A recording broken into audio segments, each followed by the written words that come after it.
Good afternoon, everyone. This is your boy Marcus Norman from Gentleman Style Podcast, your host of the #1 podcast coming to you live in America. And today, like I promised, we have a very special guest. My guest, he's a mentor, he's a coach. I'm gonna give you a quick snapshot about this man, this incredible man, Mr. Phillip Webb, president of PDQ Merchant Enterprises in Johnsburg, Illinois. He's been in ATM business for over 20 plus years. Mr. Phillip Webb has written a book and developed an A to Z course along with coaching to the ATM business, covering everything from beginners to intermediates viewpoints. He has continually taught companies how to enter and exit the ATM business and served as a president of the Illinois Coin Commission Association from 2011 to 2014. He is currently the president of the McHenry Chamber Networking MC3 group and a faith formation in a local church. This man is impactful. This man is powerful. This man is dynamic. And today we are going to get the opportunity to interview my special guest, my friend, and growing mentor, as I learned from him as well in the ATM business. And let's bring him in and please give him a warm welcome. Hearts, likes, circles if you got them. Clap if you can. We can't hear you, but we love to see it. Mr. Phillip Webb, the ATM guy. Thank you. Yeah. Well, it's really an honor and a pleasure here to be here with Mr. Norman's podcast. I can't believe when he asked me, I was so excited about the possibility to do this and be a special part of this amazing community. So I just want to say it's really an honor for me to be part of the group here. So thank you very much. You see my green screen, it doesn't work very well. So that's it. That's what's in the back there. But yeah, so yeah, leave it right there. At least it looks better. But I just want to say thank you very much. And it's been a tremendous honor to be part of this community. So thank you. Yes, sir. Yes, sir. Thank you so much. I know my audience I've been getting messages all week. Just the excitement, the energy that people want to hear about this, because most people think that the ATM business is owned by banks and is done by banks. So here you are. We are going to bust that myth wide open, and we're going to start with some questions to get it. Hey, Shamika. Hey, she's saying, hey, everyone. Is there a cost to getting started in the ATM business? And how much money should I have on hand in reserves before getting started? All right. So what we always do in that situation is my go-to number is $6,000. Okay. You're going to need about $2,500, somewhere between $2,200 and $2,500 for an ATM. You're going to need about $2,000, around $2,000 for to put money in the vault. That's the money that goes in, so you can get your customers can get the money out. And then you're going to need about $1,500 always built in about for coaching.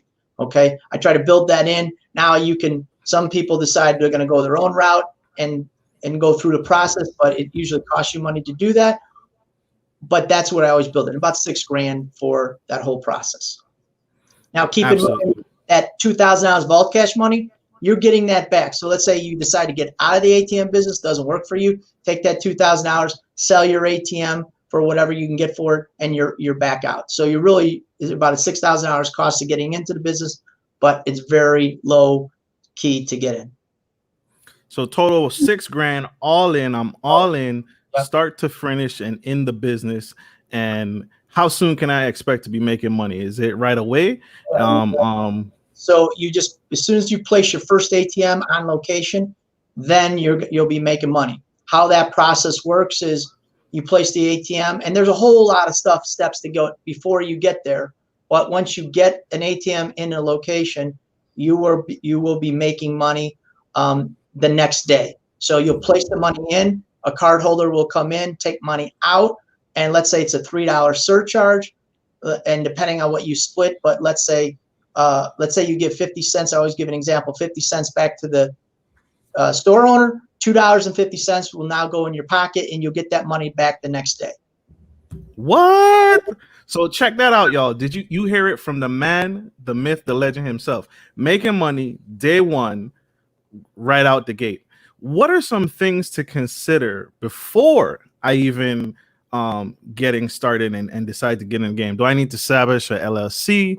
Do I need to establish a business account? What things should I have ready before even jumping in and going in? Okay, so what you want to do is you want to set up, the first thing you want to do is you want to set up a corporation. Okay, now people who decide, oh, I want to research this, maybe they go to YouTube, maybe they go somewhere else, they'll hear the term LLC. That's a loose term. I don't like using that term LLC because it gives an impression that as soon as I get an LLC set up, I'm good in the game, but it's not true. You still have to file as a corporation or a sole proprietor. Now, what happens is people get confused because the initials LLC stands for Limited Liability Corporation. And when they do that, they're like, oh, I'm good. No, you just stamp the name onto your business, LLC. Now, at the end of the year, you got to file. The tax attorney or accountant will tell you, oh, until you make money, they're trying to protect you. Until you make money, stay as a sole proprietor. But you miss all these tax advantages by staying as sole proprietor. So what I always suggest is let's forget about the LLC. Let's file a S corporation, and now you're an S corp. You're incorporated business. So that would be this first step. Then the second step, and I don't want to get anybody twisted here. If you were an LLC, you didn't do anything wrong. You're just going to tell your attorney or accountant or the state secretary of state, I want to file as an S corp. Does that make sense? That does make sense. Okay. That does make sense. So now the second step would be you're going to get a business bank account. You'll take your corporation papers down to your local bank, and you'll open up a business checking account. I always tell people 3: one for your business checking, your general checking account, one for your surcharge, and number 3 is for your vault cash. And those 3 accounts need to be at the same bank? Can they be at separate banks? Is it wise to keep it all in one bank, or should I kind of move it around and incorporate at different locations? Can the bank be online? So the bank, okay, so for general checking, that could be at a different bank. But for vault cash, you have to pick a bank that you can physically go to and vault. We deem it vault cash. That's the money you're going to put into your ATM. We label that vault cash. Okay, and that should be at a bank that somewhere close where you can go a couple times a week, pull the money out, and now you're going to take that money and place it into your ATM. So that would be, I would always keep that as close as you can to where you live, so it's not too far to travel. And sometimes you're going to have a challenge, like the bigger banks, the Chases, the U.S. Bank, the Wells Fargo, the Bank of America. They're not real familiar, or they're familiar with the ATM business. They don't like it. So you have to go to, let's say, I call it stage 2, a local credit union and or savings bank, or a local hometown bank. So that's really who you're going to do business with, just to let you know. Perfect. So did you guys catch that? So the closer to home you want that bank, the money that your profits, I'll call them profits in this instance, but the money from the surcharge that you're collecting, that can be at the online bank, physical bank, your mom's bank, wherever. But the vault cash, the money that is actually going into the machine on a consistent basis, I want y'all to catch that, because I don't want you guys to miss that, has to be local. Right? A lot of people mess that up. It has to be a local bank that you can go and physically drive to, right? You don't want to be sitting there having all the vault cash go to your bank online, and then you got to be transferring money. That's your machine could be running empty, or it can be empty, and now you're waiting from this transfer from your online bank to come in. So that's crucial, and that's powerful. And he's just dropping nuggets for us. Y'all like, share, subscribe. You're not going to get this anywhere else except in Mr. Phillip's class, A to Z. He also has a book coming out, but we'll get to that. Dropping nuggets. We have a question right out the gate. So I'm going to take this question and throw it to you. So how do you choose an ATM location? Great question, Shanique. Great question. How do you choose an ATM location? Okay, so the number one way you choose an ATM is you got to solve a problem. So I'm gonna go back a little here in the story, and I'm gonna not give a highlight reel, as my friend would say. I'm gonna give you a long story. So here is my story and how it relates to this particular situation. I was in the music and games business, which meant I put jukeboxes, pool tables, pinballs in bars and restaurants. Is where I started out in the game. And I would go to this location once a week, and I would collect the equipment. And what would happen is, when I was there, the owner, he was opening up his mail and he was yelling at his mail. He said, I'm tired of this, and he was screaming. And his name was Patty. And I said, Patty, why are you screaming at your mail? It doesn't make any sense. And he would say, it happens to me every week, Phil, and I'm tired of it. And I said, well, what happens? He said, well, and this was 20 years ago, so remember this way back in the day. He said, people come into my bar and restaurant and they're a little short on their money. So what they do is they say, can I borrow $50, $100 to payday? And I could use it to have some food, have some cocktails. And he said, no problem. You know what? Write me a $50 check and I'll hold it. And then you just tell me when to put it in. I'll put it in and then we'll be square. He said, all right. So just hold it for a week. So they write him a $50 check. He would hold it a little more than a week and he put it in. And not everybody, but a few people, it would bounce. So he would call them up. Hey, your check bounced. What should I do? They wouldn't answer the phone. So he knows some of their friends. They hangs out. He would say, hey, get a hold of Joe. He owes me a little money. Can we square up? And they would say, you know what? I don't know. Joe won't answer my calls.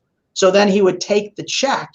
He put it on the back of the bar to embarrass them a little, to get their attention, and to say, hey, I saw your name up on the back of the bar. And what would happen is they still wouldn't come up. He said, so Phil, here's what the problem is. I'm bouncing checks at the bank. They owe me the money and I'm losing a customer and I'm just tired of this. And I said, wait a minute, I got an idea. I said, what if I can keep your customer, you don't have to bounce checks and you don't lose money. He said, how much is that program going to cost me? If I can do that, I'm all in. And I said, I'll tell you what, it's not going to cost you anything. What we're going to do, we'll put an ATM in your place. The customer can go now get money out of the ATM if they got it. And now you don't have to cash checks. He says, oh, I love it. I said, and I'll pay you. He goes, keep your money. I don't even want it. I just don't want to take checks anymore. So this was back in the day when we didn't, people were writing checks. But what happened is now we solved the problem. And to answer your problem, the question is, you got to solve a problem. So it doesn't make sense if you're just going to put an ATM, let's say in a tire shop. You have to put an ATM in a place where it solves a problem. They need a cash solution. Maybe it's a cash only restaurant, or it's a fast food place that's cash only. Maybe it's a laundromat that, you have to get money in order to go to the changer and get change to put into the laundry machines. So you have to solve a problem. If we solve a problem, now it makes sense to put an ATM into that business. Absolutely. And Shanique, great question, Mr. Phillip. That's a powerful answer, because I don't think anyone in the industry even considers it in that light. You have to solve a problem.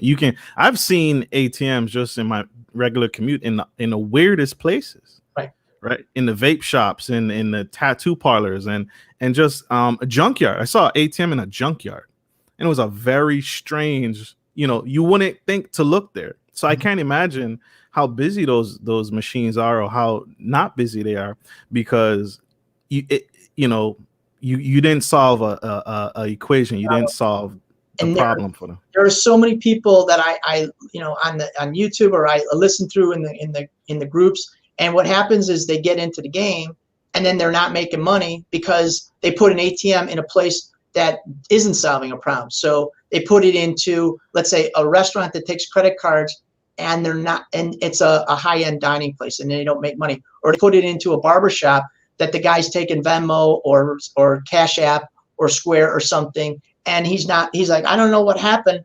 I thought a barber shop would be good, Phil. Well, it might have been if you had 8 chairs and they weren't taking anything but cash. That's a home run. But now it's not. So you just got to be conscious. You need a couple things in the ATM business. You need a lot of traffic, and you got to solve a problem, whatever that problem is. Powerful. Powerful. Shanique is on fire today. She is she's been I told you they were excited for you. I told you they were. What security procedures or practices for refilling your ATM should you consider? Okay.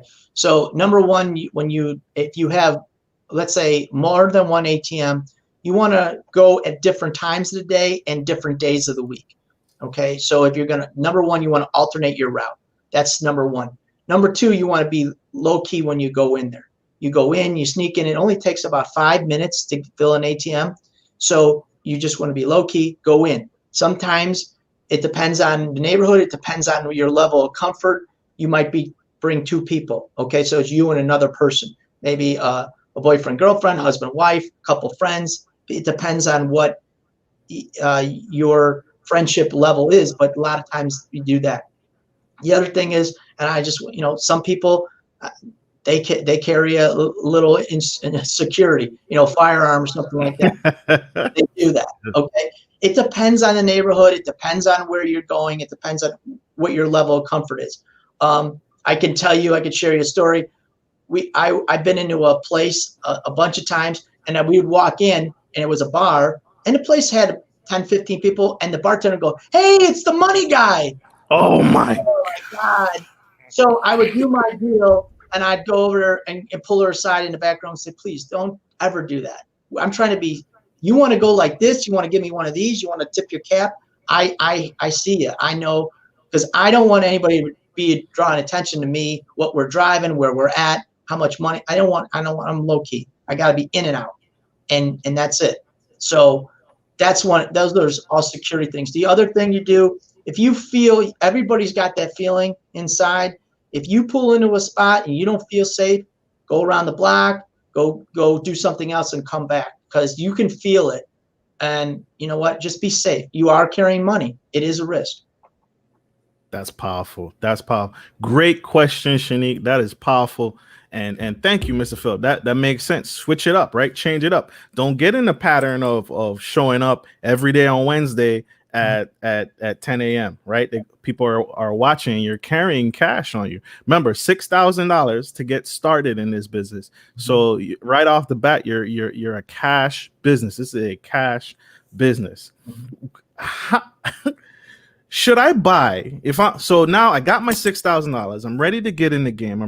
I've taken your course. You're mentoring me. You're coaching me. Yes. But I found a ATM that someone's selling on eBay or Amazon. Okay. To save on that startup cost, because there's always a startup cost to business. Do you recommend I buy a cheaper ATM on eBay or Amazon or Alibaba or something? Because your company sells them as well, right? Yes. So we sell ATMs. We do the processing for your ATM. So what happens is, the way it works is, you place an ATM into a location. Before you do that, you need to set the ATM. Comes pretty much like a blank computer. Okay, it has an operating system on it, but we got to program. We got to put some additional software devices on top of it. Something to communicate between the card holder and their bank.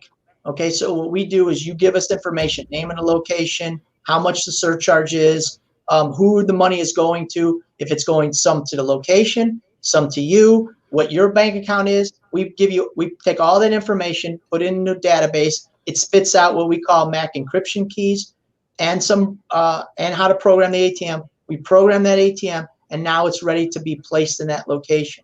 Once it's in that location, now what happens is, a cardholder can take their card, put it in the ATM, and if you picture from 12 o'clock to 12 o'clock like a clock, when people put the card in from 12 to 6, it's calling the processor, which calls the bank to verify the funds, and then from 6 to 12, it's releasing the cash funds.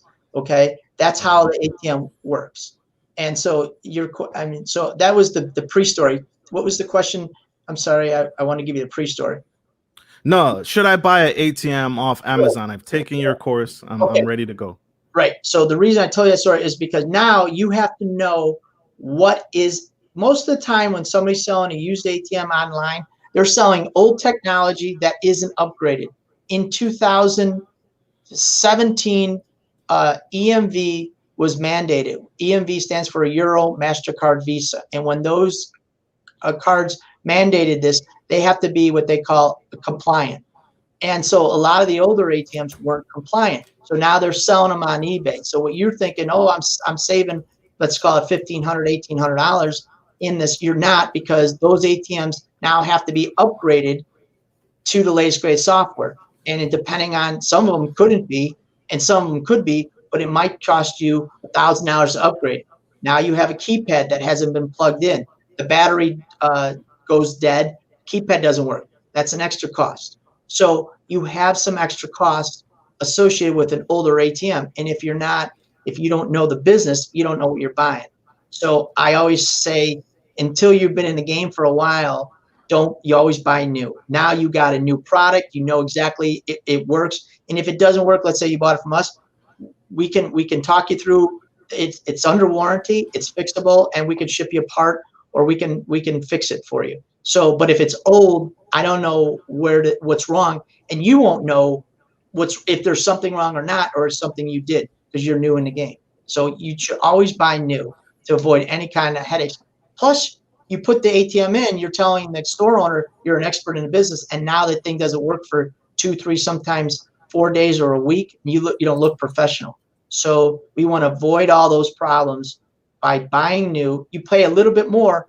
Keep in mind, when you get into something new, you pay a little bit higher cost of entry, but we're here to make money and not lose money. So you won't save if you go the cheap route in the long run, guaranteed. So that's perfect. So that's sounding like we're business owners, right? We are now in the game, and we're business owners, and we're partnering with you, and you're teaching and educating us. Yep. So it doesn't pay to cut costs, y'all. That's what he's saying. And EMV chip, he's talking about the chips, you guys. EMV chip enabled. There are some people who are in the business, and they're trying to offload old equipment. And so they're trying to pawn off a discounted machine that doesn't have that chip enabled card reader inside the ATM. So yeah, you saved $200, $300 on the machine, on the what Mr. Phillip talked about, the machine, but now you have to spend $500, $600 because it's required in 2017. It's required that all card swiping must be chip enabled. All processing must be chip enabled. Right. So that's what Mr. Phillip's talking about. Right. So what does that mean? I just want to go over. This is what it means. What they did is they shifted what they call liability. Okay. So now if a customer goes over to your machine that's not EMV upgraded, they take $200 out. That customer can actually go and file a dispute with their bank, even though they got the money, even though you got proof that they got the money. It doesn't matter. The bank says, you're not EMV upgraded, you inherit the liability. So now what happens is the customer gets $200 out of your machine, disputes it with the bank, and guess what? You got to pay them another $200. So now you lost $200. And believe me, there's people out there looking for that. They're making money every week just doing that. And they go 200, 200, 200,000 bucks. And now the next thing you do, they file a dispute and you lose $1,000 like that, just like that. And that's not what you're here. You're here to make money for your family, create generational wealth, and you just smoked $1,000. So you don't want to do that. Ouch. Ouch, ouch, ouch. This is powerful, y'all. See, spilling the tea, y'all. Mr. Phillip is here. He's serving in his community. He's giving back, and he's teaching. He has a course. Get his course. Here's a unique question. So Mr. Dwayne Deans asked, any specific kind to buy? There are varying models, I can imagine. I'm sure there's not one size fits all. But any specific kind works best, Mr. Phillip? So there's pretty much 4 brands out there. There's a brand called Paloon. They're new to the game, probably been in the game about 4 years. It's a good ATM. You got Triton's been there for about 20 plus years. You got Nautilus Yosung's been there about almost about 17 years.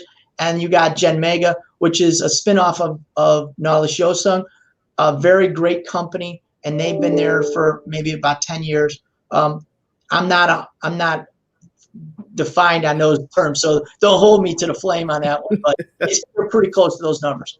And so I deal with every and all the brands. I have a particular favorite. My favorite is Knowledge Yosung, and that just stems from when there was another brand we were into. They're gone. It was NCR. They're no longer in business for ATMs, but when we were using there. And then back in about 2002, we had to make a decision, and we chose Knowledge Yosung as who we did. And so I just stayed with that brand. They're all good. I used every one of them. I just have a particular favorite. I mean, like a Chevy, you got Chevy, Ford, Dodge. I'm just a Chevy guy. So that's what it is. Knowledge Yosung, same thing. They're all good machines. To be honest with you, and they all got good support. They got their pros and cons each one. So, but that's my particular favorite, if you're asking. But you all, I hope you all caught that, right?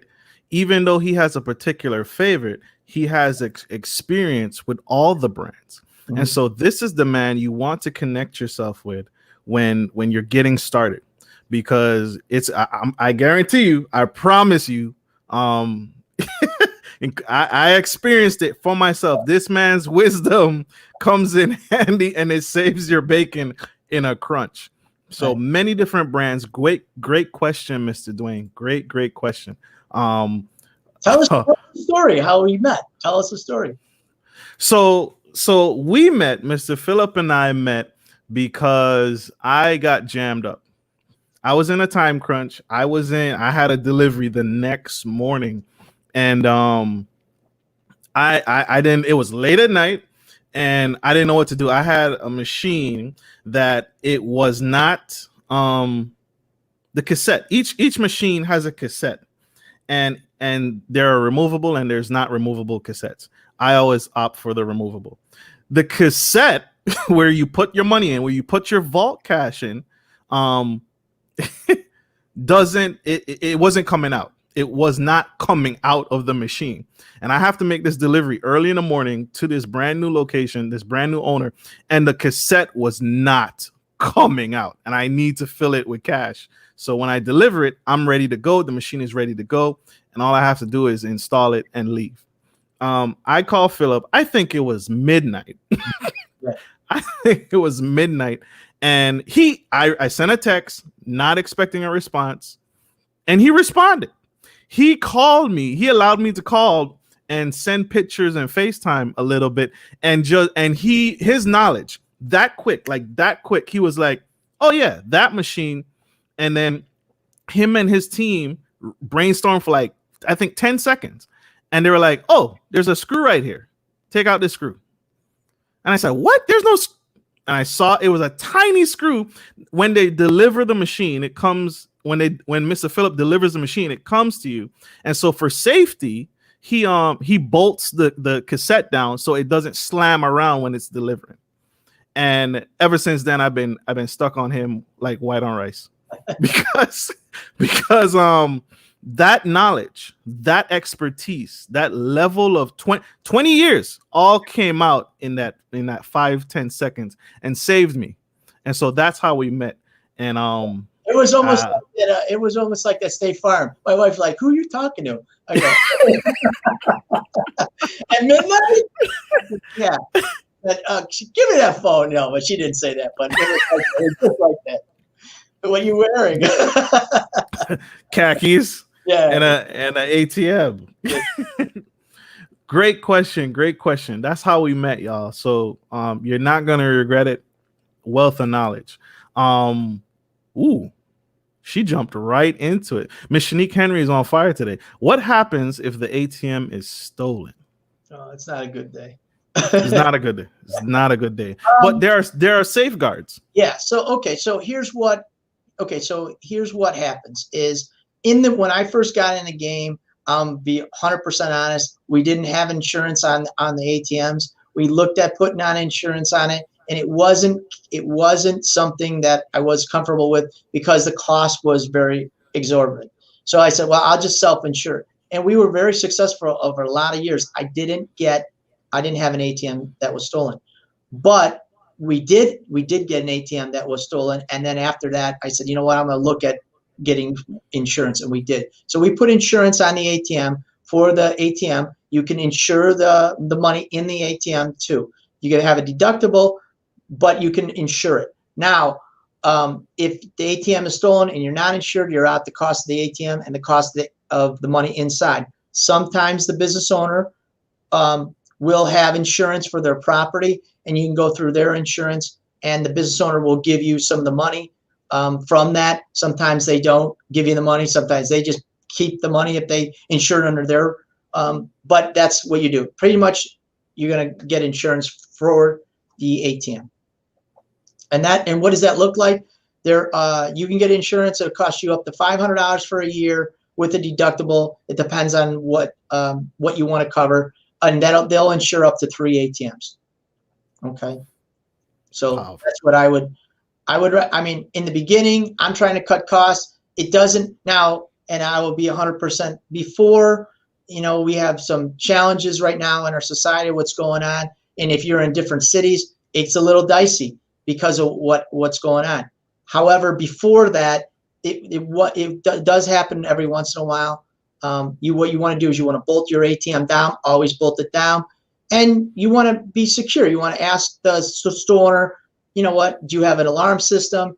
Do you have cameras? Cameras don't do any good. I just catch the people. Who cares about that? I need an alarm system dialed into the police. So if somebody does bust in, the alarm goes off. You got between 30 seconds and 2 minutes for the police to respond. But in today's society, what's going on in some of the places, police aren't coming because they got other things to do. So you might be on your own. So I just am 100% transparent. It could happen right now. What's going on? It wasn't the case pre-COVID though. It really wasn't.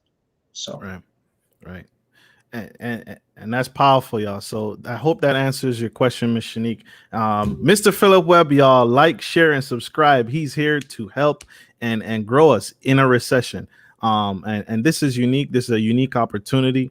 And he is here to help and serve. Also, too, Ms. Shanique, you can also remove the cassette. That's what Mr. Phillip taught me is you want to remove a removable cassette. Mr. Phillip does events like before the pandemic when we could all get together. He does events. And so every night he would remove the cash. So if the machine was stolen, they wouldn't get anything because the money is secured with him. And so he would remove the cassette every night. So what that looks like is when he's talking about is we would do mobile events. So if we had a county fair or a city festival, let's say we had a blues fest in Chicago. I'm from Chicagoland area. So let's say they had blues fest. They would call us up. They would ask us to put 8-10 ATMs into location, street festival or something like that.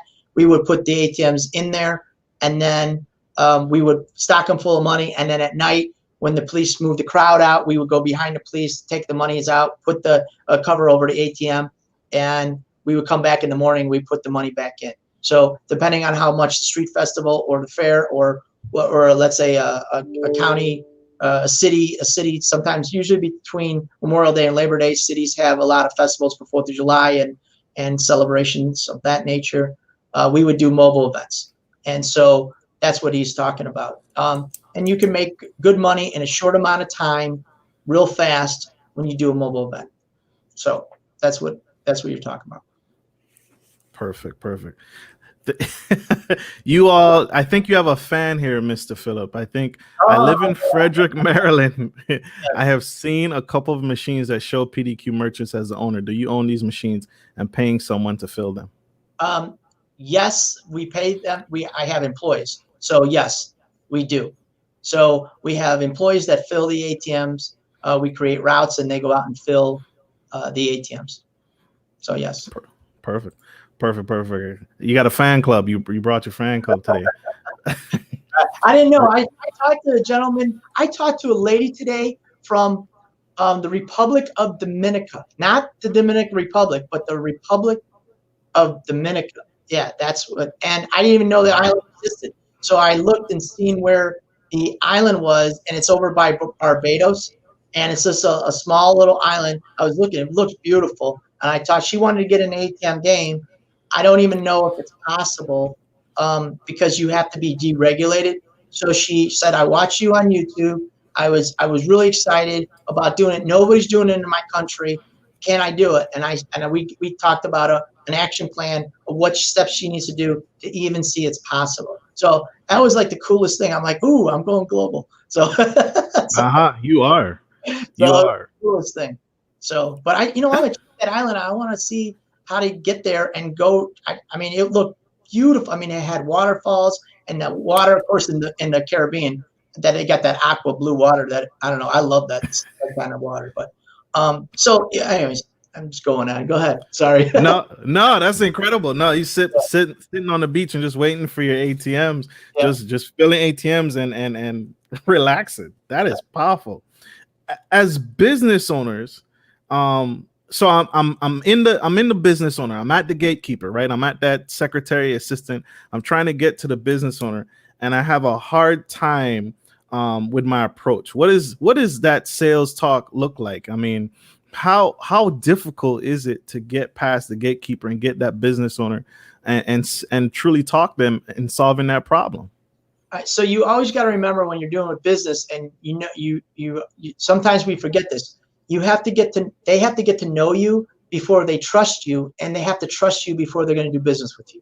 That it's always the same. So you're going to have to get to know that gatekeeper, and I always call it romance, and you're going to have to romance that gatekeeper. Once you do that, now you can get there, and those gatekeepers. Because look, they protect their job, and their job is to protect the owner.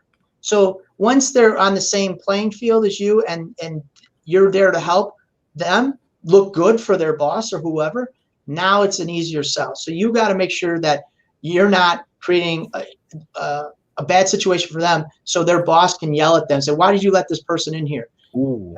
You got to say, "You know what? I'm bringing something to my boss because I think it's valuable for him or her, and now it'll make me look good." You got to make them look good, and once you do, it's a home run. That's a home run. Yeah. That is a home run. Powerful, y'all.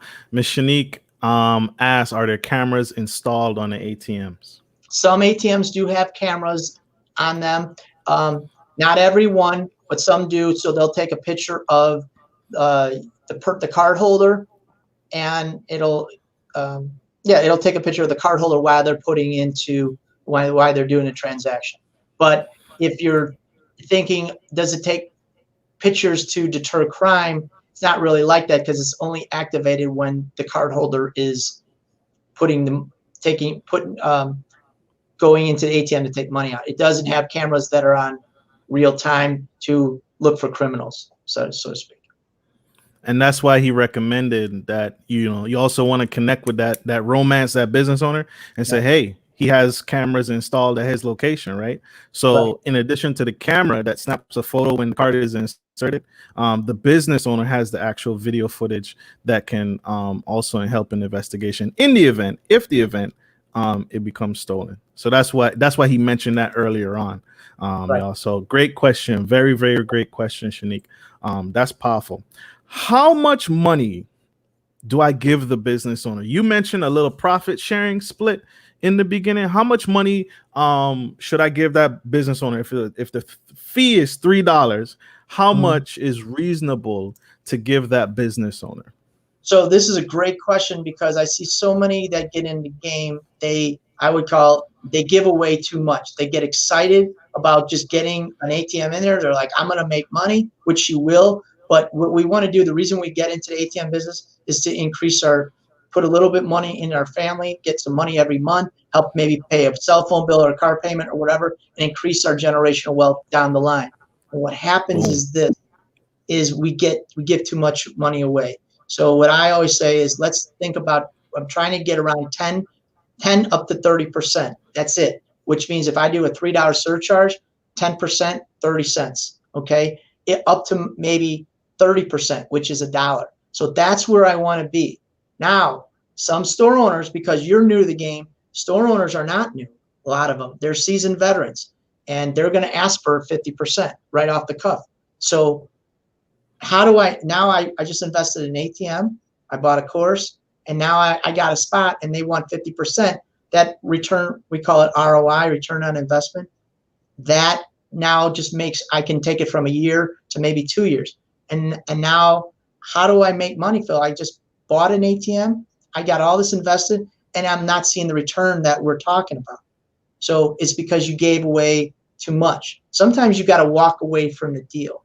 And I teach that in the course. Not every deal is good. Just because the big challenge with this ATM business is you get real excited about putting the ATM in, but it's not about putting the ATM in. It's about the money that we make every month. That's where we get excited about. And people get confused about placing the ATM and making money. And so sometimes we gotta pull back and be cautious of what we're doing and analyze the situation. So again, to answer your question, is 10 to 30% is that sweet spot. More is only good if you're doing the value, okay? And a store owner will tell you when you talk to them, he's got the sweetest store on the block every time. Man, Always. lining up again. They're lining up here. I get asked 15 times a day for an ATM, Phil. Hey, oh man, I'm so glad you're here. Okay, no problem. We'll put them in. Oh, I want 50%. Every time. Well, and then you got to back them down. You say, look, if you're so sweet, we'll do a sliding scale. And that's why I teach in the course is, you know what, we'll do a sliding scale. If you do 0 to, let's say, 100 transactions, you'll get X. If you do 100 to 150, you get Y. If you do 150 plus, you get Z. Oh, no, I want it all. Okay, well, maybe it doesn't, I can't do business like that. Because it takes, and you got to always remember, sometimes there's a level, it takes a little time to get your ramp up. I call it a ramp up period. Might take 3 months, sometimes 6 months to ramp up. So that whole time you're giving away all this profit to your guy and you're not there yet. And you might never get there. So we just got to make the right deal and don't get excited about the location. We get excited about the check at the end of the month. Or so that's nuggets. That's a powerful question. And so I hope y'all are catching this, right? This is Mr. Phillip Webb, PDQ Merchants Enterprise, and he is talking about the ATM business and getting you started and getting with a bona fide dedicated mentor. There is a lot of imposters, posers in the business right now. And they've only been doing the business for about 2 weeks, and now they're already calling themselves experts and trying to get you to buy their course. This is a bona fide, vetted veteran of the industry, and so you're not going to get this anywhere else. I was on a call yesterday, and a gentleman, he said, I see you on YouTube, and we talked, and he was asking me a lot of questions, and I said, okay, no problem. And he told me he bought a course, and I said, you bought a course? I said, weren't any of these questions answered in the course? He says, no. And I said, well, what happened to the guy that sold you the course? He said, he won't return my phone calls. And I said, well, I'm sorry that happened to you. And I try to help him out and answer all his questions. And I said, I'll try to help you out the best I can. I felt bad for a gentleman, and he kind of lost. And, and that stuff happens all the time. I said, well, get in our, continue to watch. I got almost every question you asked me is on the YouTube channel. So I go there, listen to the channel. Those questions that you asked me are in the videos. I've given that information out, and you can always be part of our group, and that doesn't cost you anything to be part of the group. And you can get a lot of good nuggets, a lot of information. And then if you're ready to take it to the next step, we have coaching too. For this gentleman, he felt, I said, look, I'll give you coaching if you desire. So he was going to think about that, because he said, I didn't get any of the information you're talking about. So. Absolutely. Here is the link, y'all. ATM Mastermind Group doesn't cost you a thing. Please join, subscribe, and connect. Mr. Phillip Webb and his team are responsible for that group, and so he is dropping nuggets, and there are others in the group as it grows, sharing and learning and growing together. So here's the link for you all, and we're gonna keep going. The audience is excited today. They want to know, do you suggest cold calling locations, and does that really work? That's from Better Life ATM. So I would say cold calling locations gets you only so far. And what you want to try to establish a cold calling location is A, do you have an ATM, and do you, as we said before, solve a problem? And if the answer is yes, now you have a name, now you have a number, and you know who to talk to. Now my suggestion is to go to the location and see if there's foot traffic. Does it make sense for you to spend your hard-earned money in the location to place an ATM? Just because they don't have an ATM doesn't mean that it's the right spot. But it does help you establish, and it does work to get in the door most of the time. But again, it'll take a little time to cold call, keep cold calling. So it does work, yes. Perfect. Cold calling works, y'all. Cold calling, and again, this is in Mr. Phillip's A to Z course that he teaches and that he educates you on. You have another fan, Mr. Phillip. I've been coming across so many locations. Phil knows the barbershop and the antique mall. I've come across a corner store, and it's also a drive-through. The dude there said they have an ATM, but he said the person hasn't come to refill it in 2 weeks. Mm-hmm. So that's not a question, but I'm sure Mr. Phil is on it. He'll probably, if you want to connect with him, reach out on that Facebook group, reach out and connect with him. And I'm sorry. Let me see it again. What did she say? She said, I've been coming across so many locations. Phil knows the barbershop and an antique mall. Oh yeah, I know that one. Okay. You know which one she's talking about? Right. Yeah, we've been going back and forth. Yep.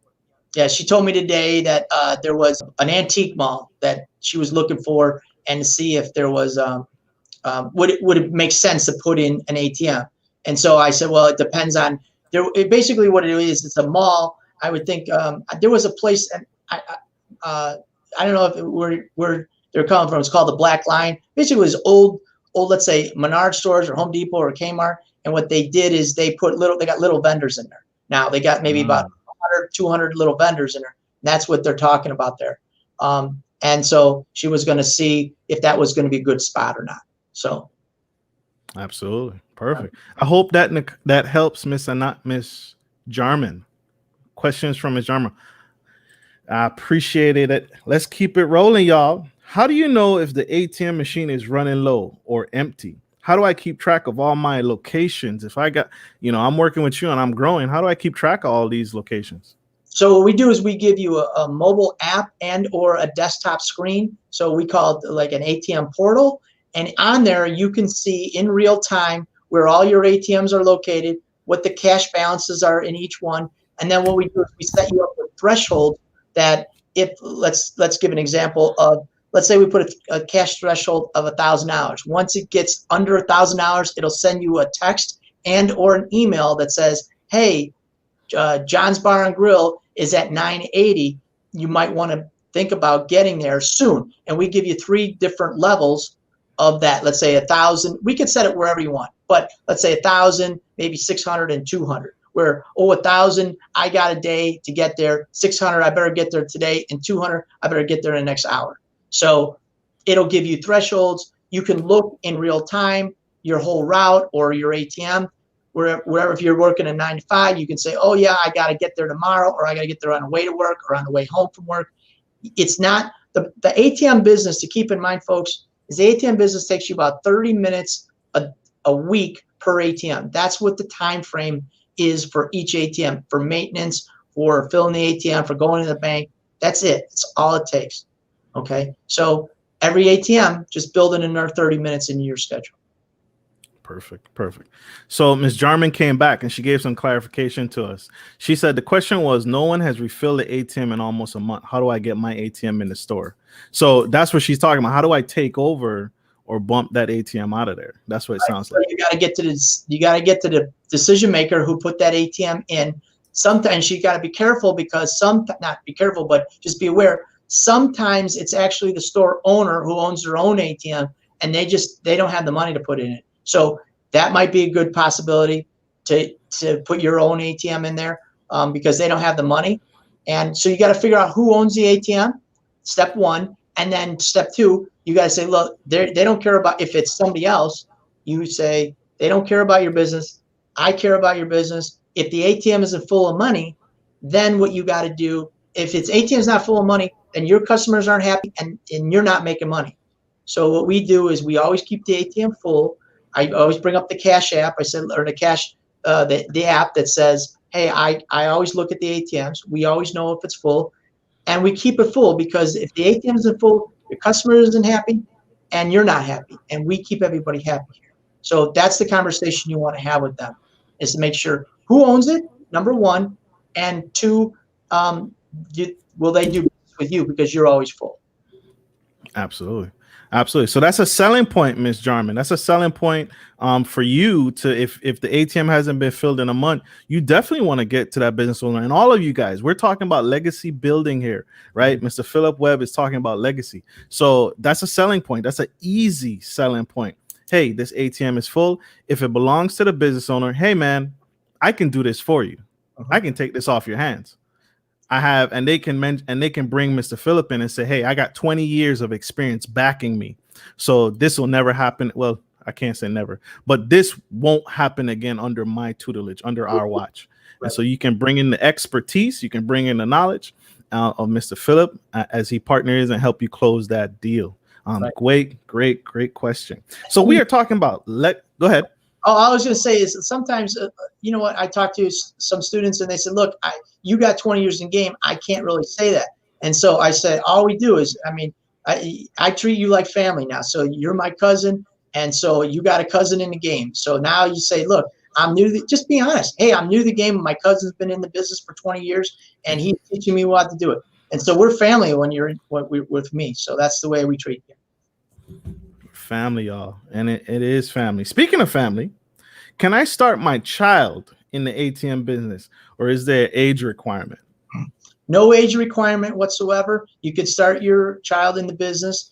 You just got to follow steps. You got to set up a corporation, and they have to they have to set up a business bank account, and you want to mentor them how to do that. Absolutely, it's a great way to have to earn extra income, and teach them about business and teach them about legacy building and make them an entrepreneur. It's a great way to do that. The only challenge that I would have is the security. And I would just, go with them through the process of putting in the ATM, just to because sometimes when the kids, they're focused on their phone and they're focused on maybe some of their friends, and they got to realize they're carrying money. So I would just go with them through the process of putting the money in. The rest of it, yes, absolutely, they can do it all. No age group, no age limit. We have people in their 20s all the way to 80s doing this business. So there's no age. Yeah. Well, they retired. They retired. They want to do something. They didn't want to sit at home on the couch because they were married. And sometimes the spouses, they kind of say, you got to do this. And the honey-do list was getting too big. So yeah. So so now a couple hours a week, they're out, they fill their ATMs, and you know what? They got something.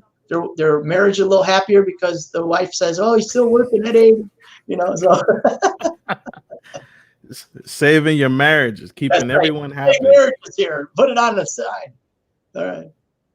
Absolutely. Ooh, this is a good one. I really like this one. This is a really good one. How much money does an ATM hold? How much do you recommend putting in it? I would put in so an ATM will hold it. It's going to depend on the denominations. You can put 5s in there. You can put 10s in there. You can put 20s in there. Most people go with 20s. The average ATM can hold up to what they call it a 1K cassette, which means 1,000 notes. So if you fill that thing all the way to the brim, you're looking at $20,000 in the ATM. Some have a 2K cassette, which means it'll hold 40,000. Okay. So, but if you're only putting in 10s, now it can only, and it's a 1K, that means it'll hold $10,000. So that's how much the ATM can hold. If it's what we call a lobby ATM, that's a basic little ATM that's in the gas station or a convenience store. That's what that would hold. If they're bigger, those are what they call financial institution ATMs. They'll hold more money. It depends on denominations, but most of them have 4 2K cassettes. So you could just do the math on that.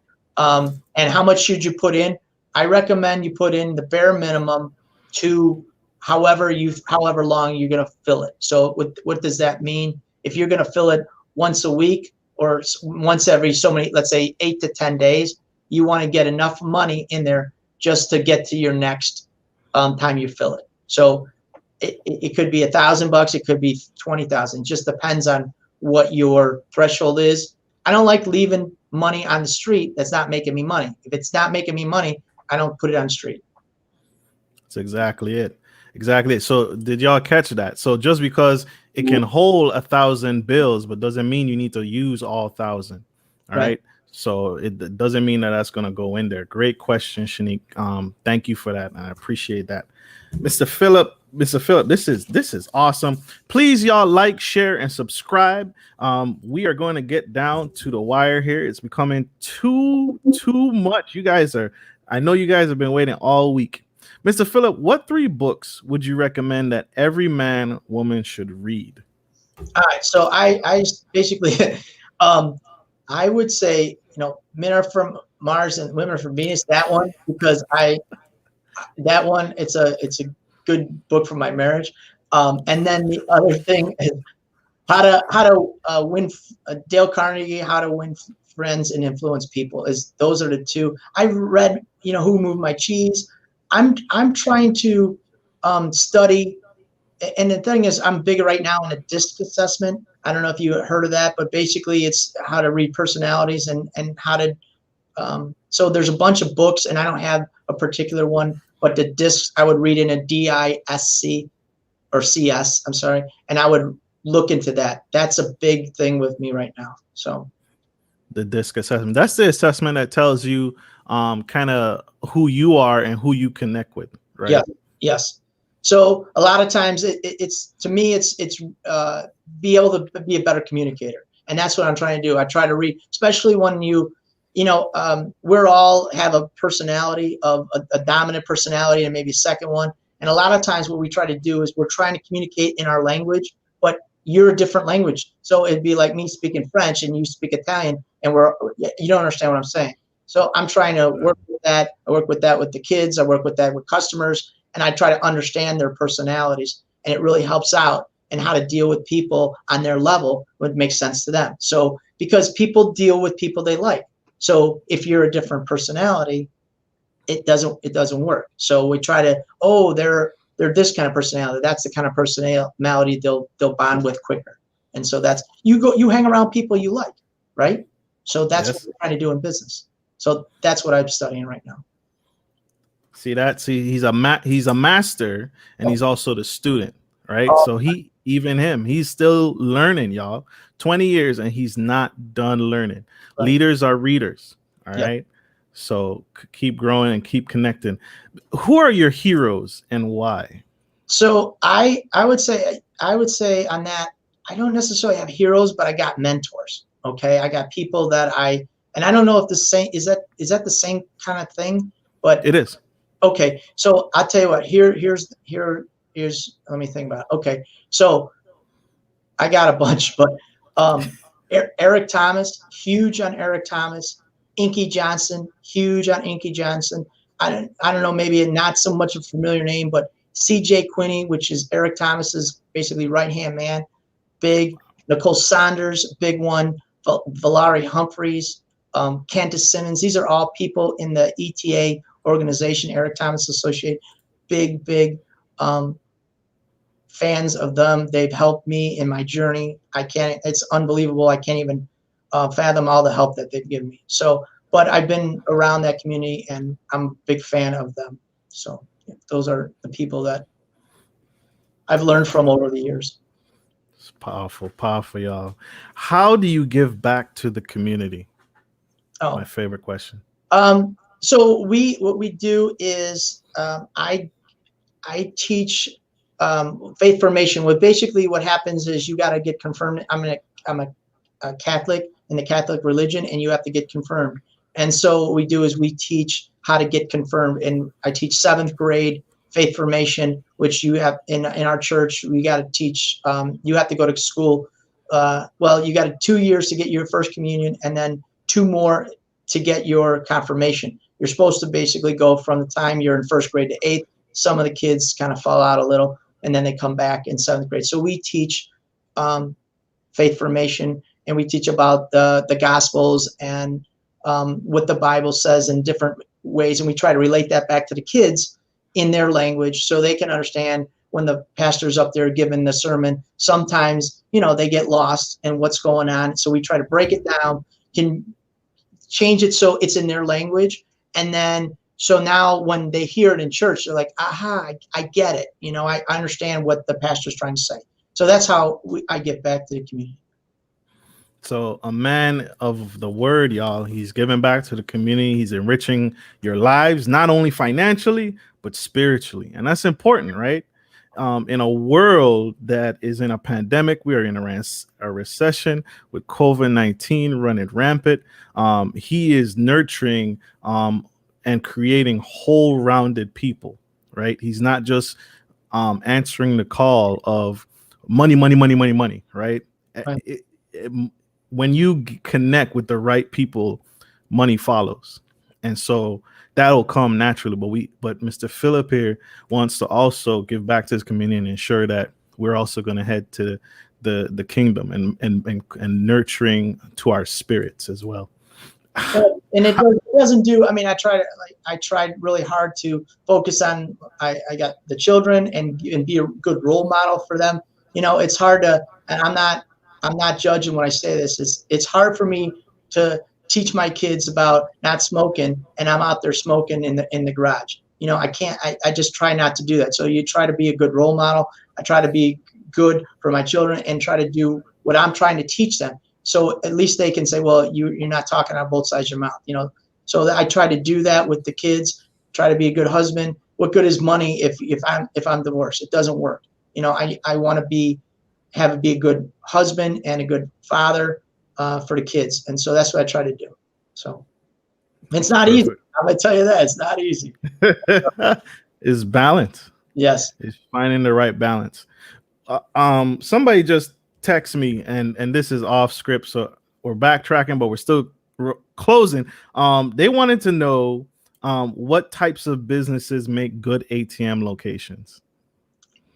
I would say you got laundromats make good locations, convenience stores, gas stations, bars that like a bar, restaurant, not a nightclub. I stay away from nightclubs, but nightclubs are good locations. And then we're going to get into the seedy side of the places you could put in. I hate to say it, gentlemen's clubs do well, casinos, and dispensaries. Those are all spots that you could put ATMs in. Truck stops, 24-hour truck stops. Those are the type of locations you want to put. Hotels.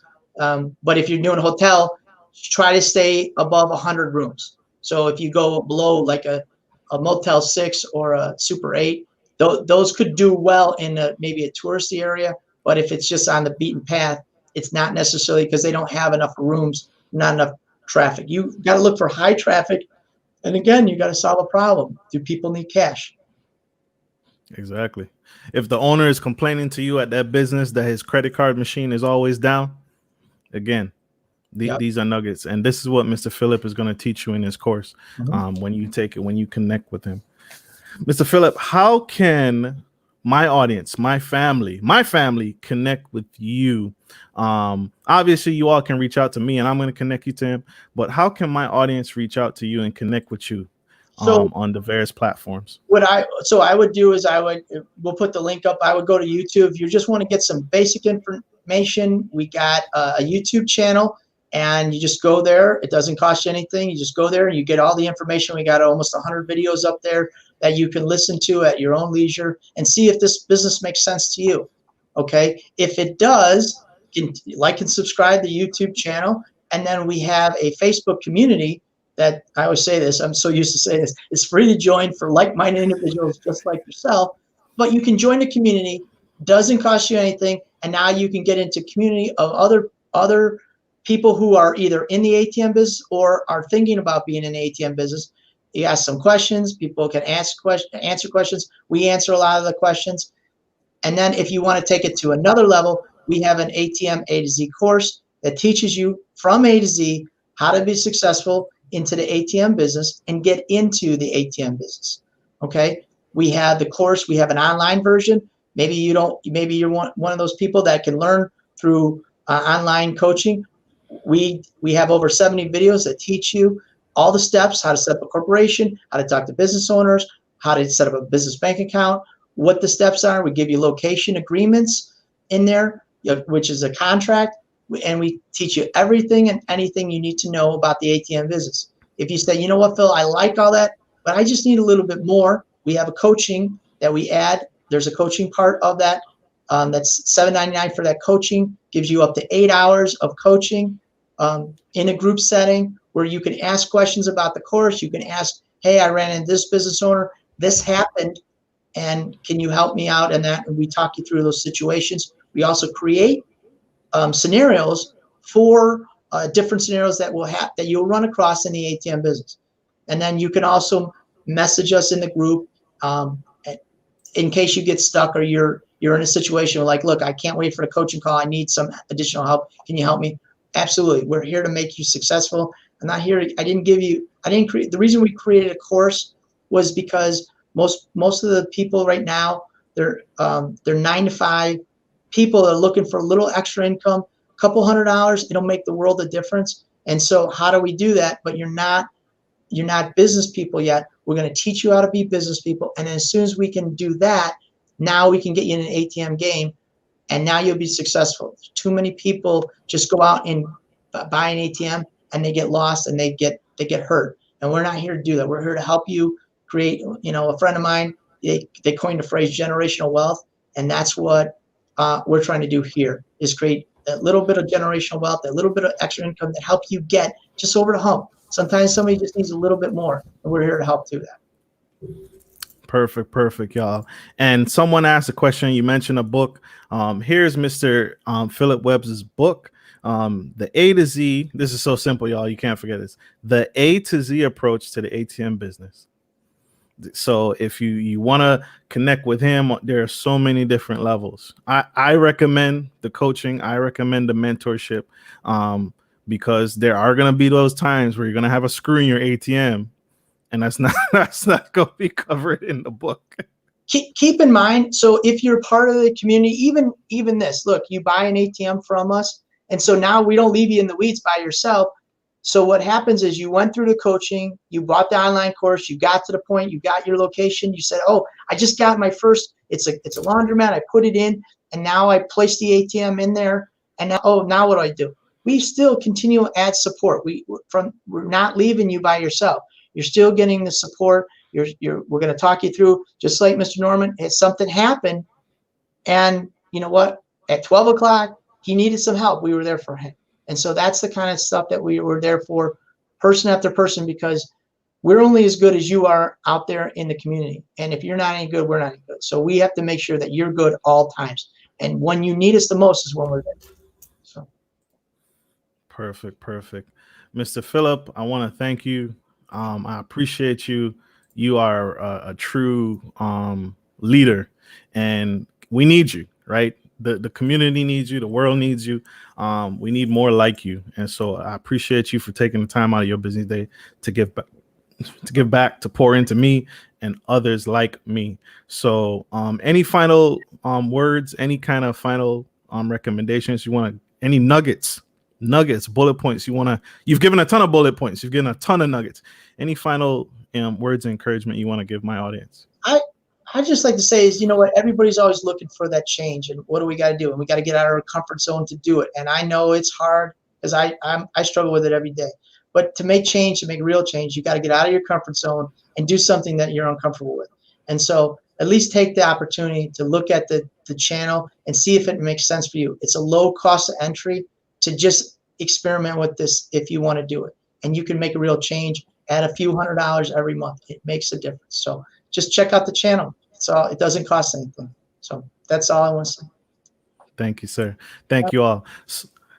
So my audience, I want to thank you for taking the time out of your busy day to join us and learn, like I always learn, from Mr. Phillip Webb and mentors in the industry. So like always, ladies and gentlemen, this is Marcus Norman from Gentleman Style Podcast, your host of the #1 podcast in America, and Mr. Phillip Webb, the ATM guy.